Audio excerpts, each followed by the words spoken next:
TSPN News with Tom Slivick. Comprehensive news because in today's world, you need more than just sound bites.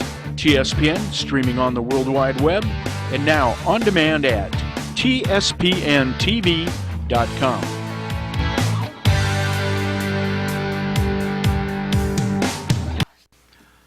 Hi everyone, Tom Slivick, and welcome to TSPN's News for today. With me is Supervisor Richard Forster. We're going to be going over the supervisors' pre-agenda for their meeting tomorrow. How are you doing, Richard? Good, Tom. How are you doing? Glad to see you here again this week, and we have a full schedule tomorrow?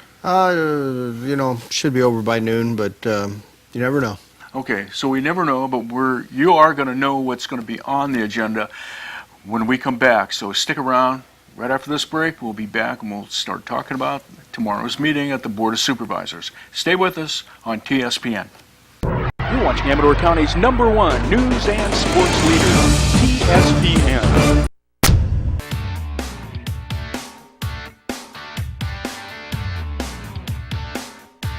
Hello everyone, and we're back. So, Richard Forster, Supervisor, sir, go ahead. Why don't we start? Okay, we have a couple of addendums to the agenda. One is the California State Association of Counties report. That'll be by Ted Novelli. He attended as the alternate on that meeting.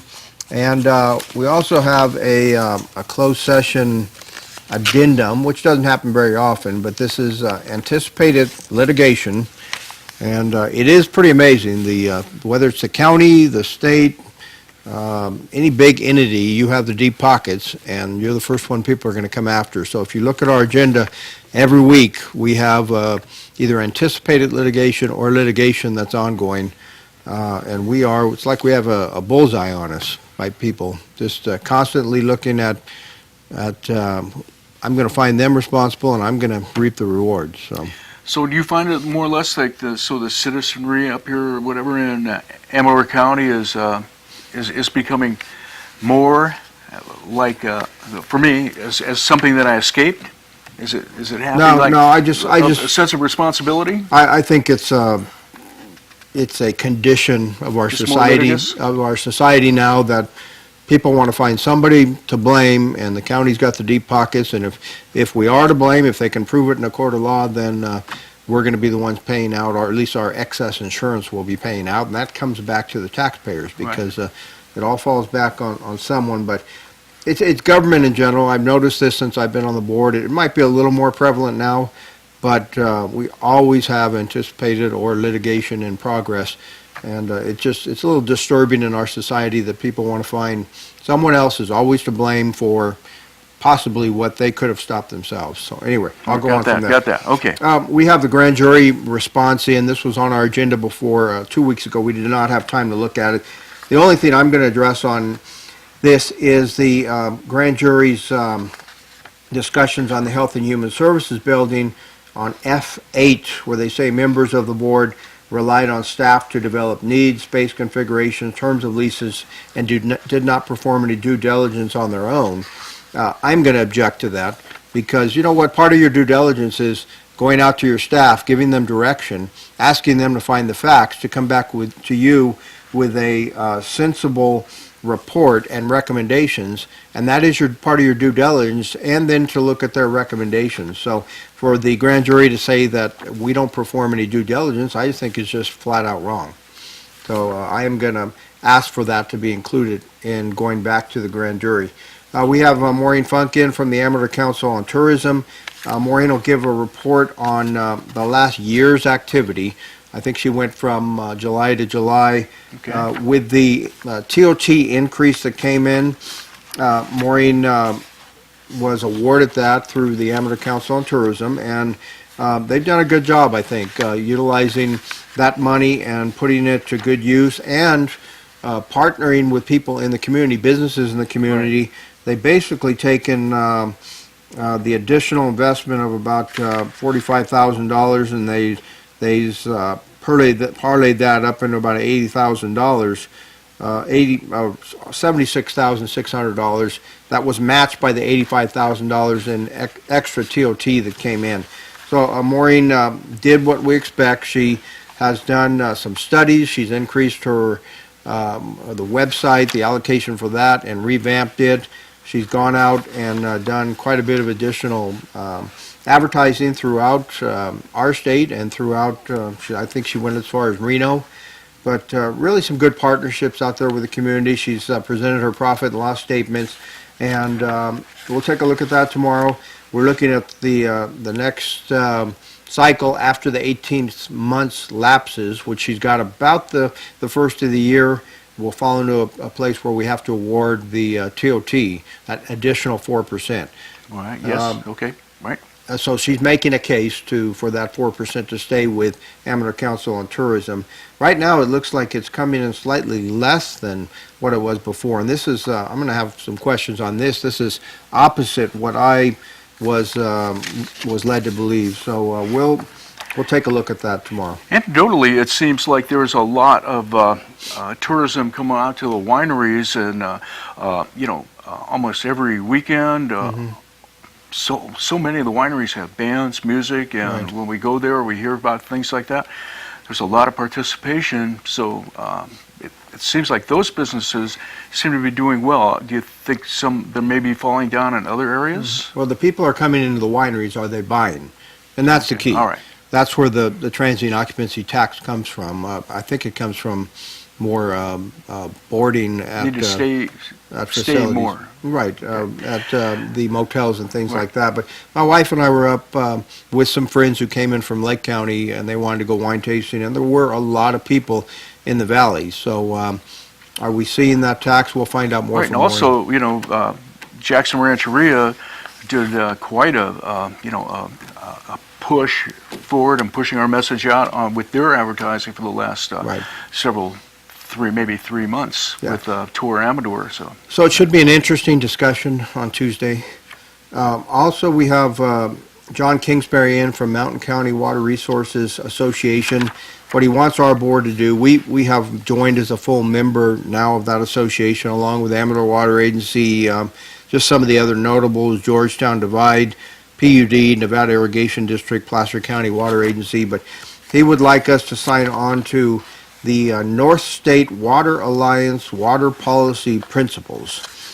I really don't have a lot of heartburn with this, but my problem is when they say North State, they're considering North State, I guess now, everything from the mountain counties up to the border.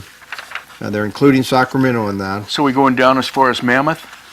They're going down as far as Sacramento, from what I can see. Sacramento, and I think Stockton is in there, and I think they include the valley in there also. I thought you'd mentioned the mountain communities, so I was wondering if it was up, 395, the backside as Yeah, well. the 5 founding members of the North State Water Alliance are the mountain counties, which we are part of, 15 California counties, the Regional Water Authority, which is the 2 million customers of the greater Sacramento metropolitan area, the Northern California Water Association, NACWA, which is very well known throughout the Sacramento Valley. We were talking about there all the way from Shasta down to probably Yolo County. Okay. And then Sacramento Metro Chamber of Commerce, 2,200 businesses in the Sac region, and then the Sacramento Area Council of Governments. This is the big dog, the 22 cities and 6 counties in Northern California. So we are somewhat of a small fish in a big pond here, but that's the reason for being a member, so that you have the same kind of clout along with these bigger members. The problem I see is sometimes you don't get the same recognition as the bigger members. For instance, in their their flyer that they put out, You can hold that well. Yeah. they talk about some of the dams, the Shasta, Oroville, and Folsom reservoirs. They're not going to say anything about us, and I don't, other than the resolution they want passed, I don't see a lot said about area of origin. And our water, let's face it, our water supply is I'm sure we all heard this with the Wild and Scenic discussion, 1.3 million customers in the Bay Area, as well as it takes care of all of Amador and Calaveras County. So sometimes they're slow to recognize the area of origin. Okay. Just want to kind of maybe add a little clarification there. The McCollum serves us about 98%, I believe, 97% of our water needs, but only 3% of the water needs for Calaveras County, since they get most of their water from the Stanislaus. Right. Right. And- Just and- want to keep that clear, so we don't, Amador and Calaveras don't relate the same to the McCollum Right. in sense of need. And Calaveras has a lot of water rights that they have reservations for. That doesn't mean those are firm rights until you go after those rights and firm them up. But the one thing I had a supervisor from Calaveras say that, well, Amador should have gone after, they should have solved their water needs long ago and come after some of these water rights, negotiated with Calaveras. We have. But the cost on those water rights has been, at least on the reservations, has been prohibitive. So how do you do this if one party wants an extreme amount of money and there's just no way our customers can pay for that? That same supervisor, though, I hear every reason in the book why the river should be wild and scenic, and she's basically just in denial. Is what it comes down to. All right. We're coming up with the Amador Cafe and Bakery. They want a waiver of use permit fees for building their Amador Cafe and Bakery. It's either a full or partial fee waiver. You know, everybody wants fee waivers. The way I look at it, it's kind of like the cost of doing business. If I want to start a business up, I'm going to have startup costs. And for people to come in and say, I want the taxpayers to basically subsidize my business by giving me a waiver, I'm not so sure that's the best way to start a business. If you don't have the resources to start it out, maybe you shouldn't be thinking about starting a business. I would probably say, you know, if you can't get the waivers for everyone, then it shows some favoritism to me. Well, and that's it. If you waive it for one, where do you stop? Usually what we're requiring is a hardship notification. Show us a hardship. Show us there's an issue. Show us that you just didn't save the money, enough money to start your business, and then we might possibly work with you on a repayment schedule. But we need to see some justification before we give that waiver. All right. Okay, we have, and this might be a long discussion. I imagine Charles Field will be in from ACTC, but this was our Community Development Director, Aaron Bruce-Torrey, asking for a position on the STIP funding, the State Transportation Improvement Program funds, that right now the county is contributing those funds in large part to major projects, like the Sutter Creek Bypass when it went in, like the Pine Grove Corridor Improvement Study.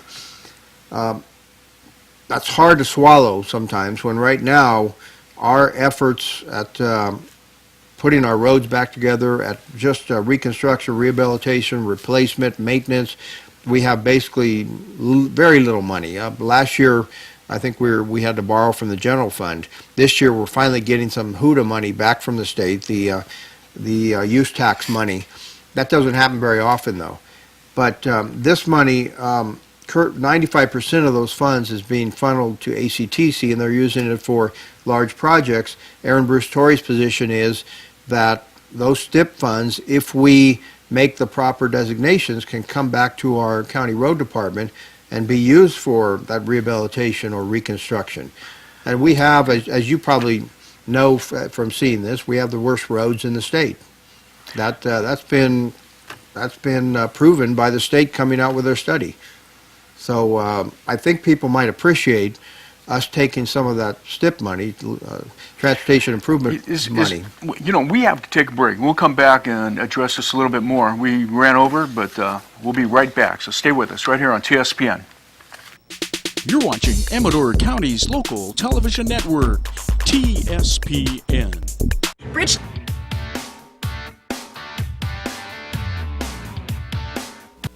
Hi, everyone, and welcome back. Richard, we were discussing basically, in a sense, Pine Grove, the improvement through the corridor, of possibly using all of the STIP money or alternatives, I think, is what you're going to be looking at. Is that what that is? It's a decision for how much of the STIP money. How much would you allocate towards those major infrastructure projects? How much would the county, and this includes the cities too, because of the 1 to 3 million that comes in yearly, the cities have a portion of that too. So right now, it's all allocated to go to ACTC, That can change, so we'll have a discussion on that at Tuesday's board meeting. Okay. Next up, this should be a quick item, should be, never know, but this is a discussion on thanking Senator Berryhill and Assemblyman Bigelow for their efforts to stop the Senate Bill 1199 on the Colony River Wild and Scenic designation at the state Okay. level. And, this issue could be You need easily resolved if the opponents would come in and say, we'll accept your language that would make sure that you have the right to develop water outside of that 37-mile stretch. But they will not accept that language because their view, and I have trouble understanding this, is that if you do something like raise Lower Bear, that affects the flow of the river. Well, what about the 8 impediments on the river right now? If you didn't have those 8 dams that are in place, or 8 impediments, you would probably have a trickle coming down there, and there would be no rafting at all. So I just have difficulty understanding their position. So, Oh, right. we are Also, obviously... I would just say, I might want to put a paragraph in there to say, get ready because it's coming back. We're pretty confident it's coming back. So through the literature out there, it's already pretty much been stated that it will be back, and they will advocate for it. I'm putting out the olive branch. Just accept the one amendment that they would not accept, that makes it crystal clear that we have the ability to develop water supplies outside of that 37-mile stretch. And you know what? If you do something like raise Lower Bear, raise Upper Bear, or whatever you have to do, it's not going to affect the flow of that river any more than it's affected when, through the FERC settlement, they're required to push 30 cubic feet per second of water down that river so that people can raft on it. And that's all, by the way, water that is going for rafting, water that people aren't going to be able to drink. Okay, I'd like to put an idea. When all this came out, I was, in a way, trying to get an answer. Say if it did go wild and scenic and things like that, and you were correct that we wouldn't be able to, raise some reservoirs somewhere else in order to get more water, would Amador County then stay this size? Or would we basically say, okay, this is kind of it? This is what we can do because of the water we have? That depends if there's any other options out there. You still have Calaveras with a huge allotment, but that's all it is, an allotment. I don't think they've really got firmed up those rights that belong to those reservations, and they haven't utilized those rights. So it's when you start to say, yes, we're going to use this water now, that the people downstream might say, we've already been using that water. Now, then it becomes a battle of fighting for the water and who had the reservation first. I don't know. That's a good question, Tom. Okay, I'd like to get an answer because I kind of feel then the citizenry here of Amador County would have a better idea of what's at stake. Yeah. Enough said, I guess. Yeah, there are possibly a couple options out there. Let's face it, the best option is for us to control our own destiny by having the ability to say, yes, we can do something like raise Upper Bear, raise Lower Bear. What the Foothill Conservancy's own literature states is it will affect the regime of the river, and therefore it's not a good idea. By that statement alone, I would say that yes, we have the ability, as it's been stated, to raise Lower Bear, but can we do it? Because if you get parties coming in like Friends of the River and objecting to the Resources Secretary, what do you think the Resources suggest, Secretary... even with your language, if you got the language that you would want, we would still face lawsuits. Well, what do you think the Resources Secretary in the state of California is going to do if Friends of the River tells him this is not a good idea? Okay. That's what it comes down to, if it's not in language in the bill. The other thing, we have... Go ahead, you move on. We have the last thing, the 14-15 proposed budget, and this is pretty well defined. We have a budget analyst on staff now, and I'll tell you what, a part of the problem that SEIU and others complained about is, and rightly so, is that you're using inflated figures sometimes. Your reserves are inflated sometimes. While I think we should have a 3% reserve, there are other areas in the budget where maybe you don't need to have such a huge carry forward going down the road. So what our new budget analyst Karen has done is take these figures and refine them and bring them down so that they're more reliable.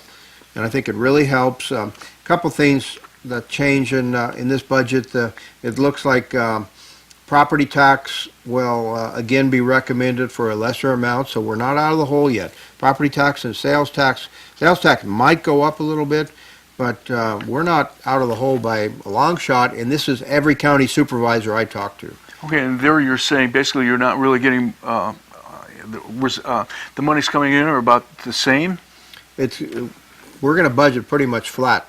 So if you're budgeting flat, it means that those increases, you're only looking to them to be one time, like the HUDA money that's coming in, the housing or the Highway Use Transportation Act funds. Those are going to be pretty much one time. They're repaying dollars that they owed in the past. Some of the other areas, the state VLF adjustment is, and this is from the Department of Finances, about $158,000 more. The state mandate costs, they paid off, I believe, $100 million of that. Of that, our portion was about $136,000. Not a lot of money for most counties, but it helps to come back into our budget and stabilize it a little bit. There are other areas in the budget where you're seeing slight increases or slight decreases, but primarily some of those too are per departments, because we've started an early retirement incentive program, and you're seeing some of those retirements take place. In a couple of cases, though, where the departments don't have enough staff to even carry out their basic functions, we've had to backfill and hire behind them. Sometimes you're retiring employees that are paid a larger wage, and you're bringing in a young employee who's going to earn a lot less. So. Okay. All right, Tom. Thanks for watching TSPN.